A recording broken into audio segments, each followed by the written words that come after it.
గా నేర్చుకోవాలా? అప్టాక్స్ తో మా ఉచిత లైవ్ వెబినార్లలో చేరండి. ఆల్గో ట్రేడింగ్ కేవలం 10 రూపాయల బ్రోకరేజీ అందుబాటులో ఉంది. ఇప్పుడే అకౌంట్ ఓపెన్ చేయండి.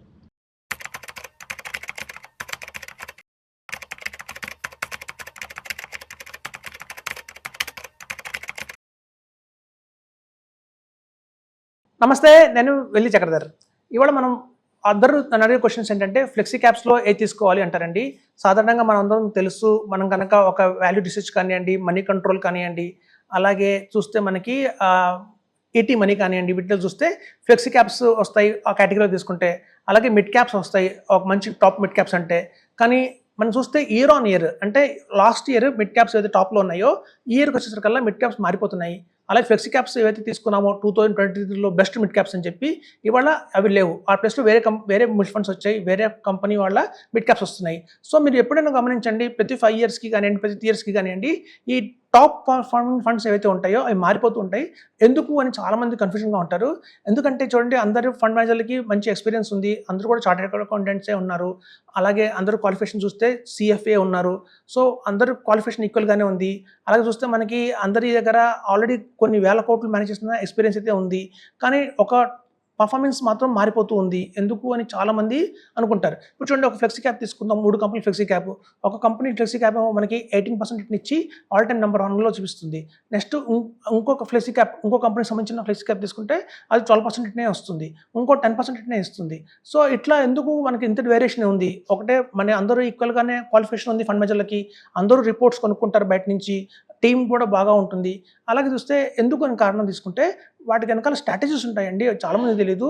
అందరూ ఫ్లెక్సీ క్యాప్ చూస్తారు, కానీ ఈ ఫ్లెక్సీ క్యాప్ ఎందుకు రానిచ్చింది, ఇంకో ఫ్లెక్సీ క్యాప్ ఎందుకు ప్రస్తుతం డౌన్లో ఉంది అనే దానికి రీజన్ అయితే ఉంటుంది.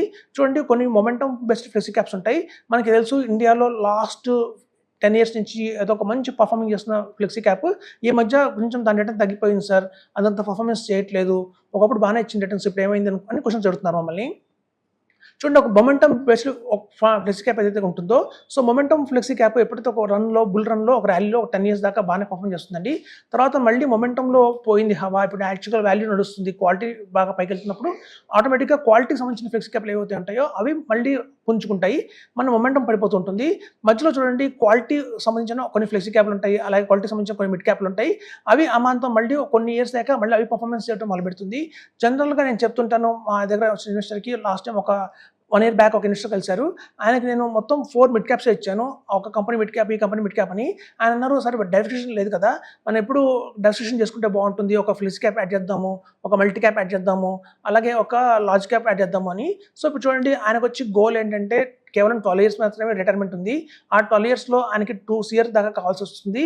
సో మనం ఎప్పుడైతే 12 years 15 years కనుక గోల్ ఉంది మన దగ్గర, అంత టైం ఫ్రేమ్ ఉంది, ఒక లాంగ్ టర్మ్ ఉంది అంటే కనుక మనం కంపల్సరీగా మిడ్ క్యాప్స్ మీద ఎక్కువ బెట్ చేయాలండి. ఎందుకు అంటే మనం చూడండి, గత 20 years డేటా తీసుకోండి, ఆర్ 15 years డేటా తీసుకోండి. 15 years డేటా తీసుకుంటే అంటే వాళ్ళం 2000 దగ్గర 26లో ఉన్నాము. 2011 నుంచి కనుక మనం తీసుకుంటే data, flexi cap, mid cap, small cap, large mid cap ఇలా కంపెనీస్ తీసుకోండి.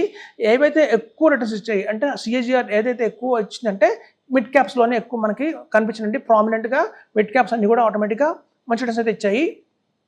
ఎందుకు మిడ్ క్యాప్స్ అంటే అటు లార్జ్ క్యాప్ లాగా అంతగా రిటర్న్స్ పడిపోవటము.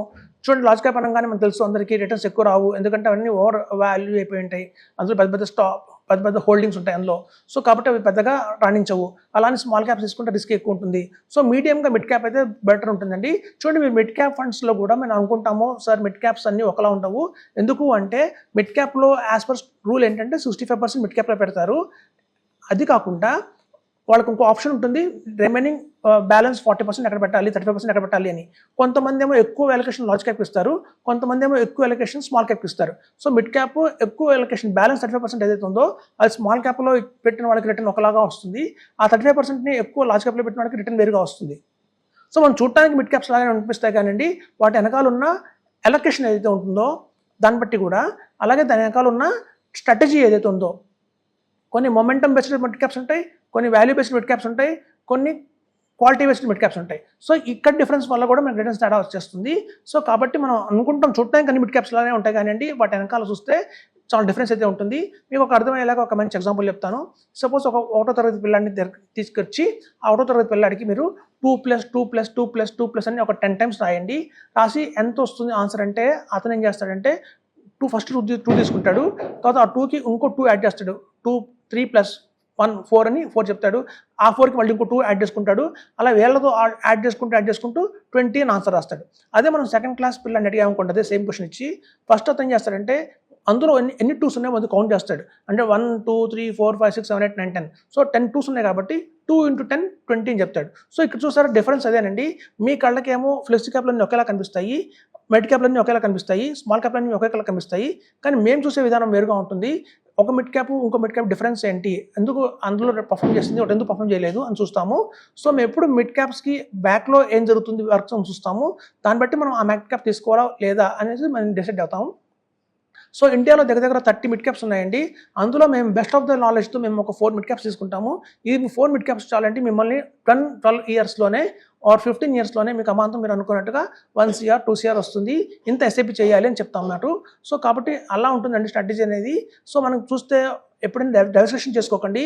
ఎవరికైతే 12 ఇయర్స్ అండ్ 15 ఇయర్స్ కనుక హారిజన్ ఉంది, ఒక లాంగ్ టర్మ్ హారిజన్ ఉంది అంటే మాత్రం వాళ్ళు అందులో లార్జ్ క్యాప్కి వెళ్ళకూడదు, అలాగే బ్యాలెన్స్ అడ్వాంటేజ్ ఫండ్కి వెళ్ళకూడదు, అలాగే మల్టీ అసెట్ ఫండ్కి వెళ్ళకూడదు. ఇవన్నీ టెంపరీగా మీకు ఒక బాధపడకుండా అంటే మార్కెట్ డౌన్ అయితే మీకు పోర్ట్ఫోలియో కింద రాకుండా కాపాడతాయండి. కానీ టెంపరీ కాదు మనం చూస్తున్నాము, పర్మనెంట్ సొల్యూషన్ మనకు కావాలి. టెంపరీగా ఏదో మనం ఆనందపడటానికి మన పోర్ట్ఫోలియోలో కొంత యాడ్ చేసుకుంటే మార్కెట్ పడినప్పుడు పడకుండా ఉంటుంది అని భరోసా ఉంటుంది.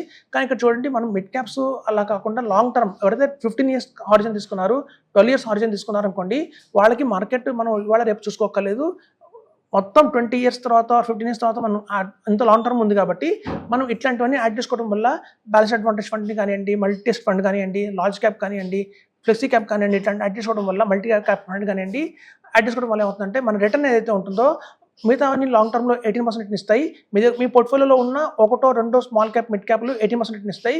ఈ తక్కినవన్నీ కూడా మీకు 11% 12% ఇచ్చి మొత్తాన్ని డౌన్ చేసి రిటర్న్ 14% కంటే రాదు. సో మా దగ్గర చాలా మంది పోర్ట్ఫోలియోస్ తీసుకొస్తుంటారు, వాళ్ళు ఎక్కువ ఫండ్స్లో పెట్టేస్తారు. అలా 69 ఫండ్స్ 29 ఫండ్స్ పెట్టిన వాళ్ళు ఉన్నారు. వాళ్ళ రిటర్న్ మొత్తం చూస్తే కనుక మనకు 10.5% కంటే రిటర్న్ రావట్లేదు. జస్ట్ ఒక హార్డ్లీ ఒక గవర్నమెంట్ బాండ్స్ కంటే ఒక కార్పొరేట్ బాండ్స్ కంటే కూడా 1% ఎక్స్ట్రా వస్తుంది అంతే. అలా కాదండి, ఈక్విటీస్లో వచ్చాము అంటే కనుక ఒక మంచి అమౌంట్ తెచ్చుకోవాలి మనం. సో అందరూ చూడండి రెగ్యులర్గా ఇన్వెస్ట్మెంట్ చేస్తారు మ్యూచువల్ ఫండ్స్లో.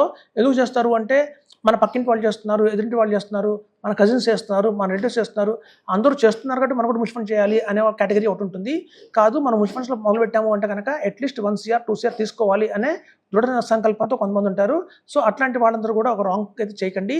కరెక్ట్ ప్రాపర్గా మీ ఛానలైజ్ చేసుకోండి. మీ పోర్ట్ఫోలియోని సమాంతరంగా వాల్యూ, మొమెంటమ్, క్వాలిటీ అన్ని గ్రోత్ అన్నీ ఉండేలాగా తీసుకోండి.